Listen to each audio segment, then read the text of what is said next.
حبيبي عايزك تعرف حاجه، محدش هيقول لك حبيبي ممكن مثلا تطور من نفسك في الموضوع الفلاني، حبيبي ممكن تطور من نفسك في الحته الفلانيه، اتعلم كذا، اتعلم لغه، اتعلم برمجه، بص في شغلانه بتجيب فلوس كتير خشها. مفيش حد هيعمل معاك كده خالص بجد. يعني ما تفتكرش الحياه هتوصل لك او هتدي لك فرص كتير من النوع ده خالص والله. ولو اديتك فرصه او اتنين يبقى انت شخص جامد جدا. فما تسمعش بقى الناس اللي تقول لك تنميه بشريه مش عارف ايه وتطوير الذات وبتاع واصحى بدري ومش عارف ايه.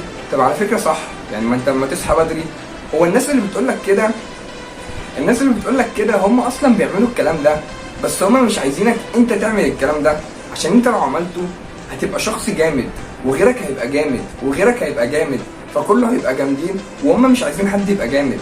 يعني انا بوصل لك الموضوع من منظور اكبر. انا مثلا دلوقتي بعمل محتوى هادف، بكلمك عن تطوير الذات يا عم، تمام؟ المحتوى دوت ما بيجيبش مثلا ريتش كبير او محتوى او مشاهدات او بتاع، تمام؟ انا بعمل المحتوى دوت ليه؟ انا مش عايز ريتش او مش عايز الكلام ده.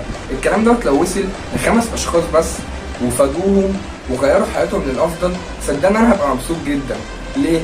لاني انا مش عايز اطلع مثلا اعمل اي محتوى ما يفيدكش انت، لا مش عايز اطلع لك محتوى يبعت لك مثلا يأس او احباط او زعل. طب ليه؟ ما انا ادي لك اي حاجه تخليك متفائل، تخليك مبسوط، تخليك فرحان.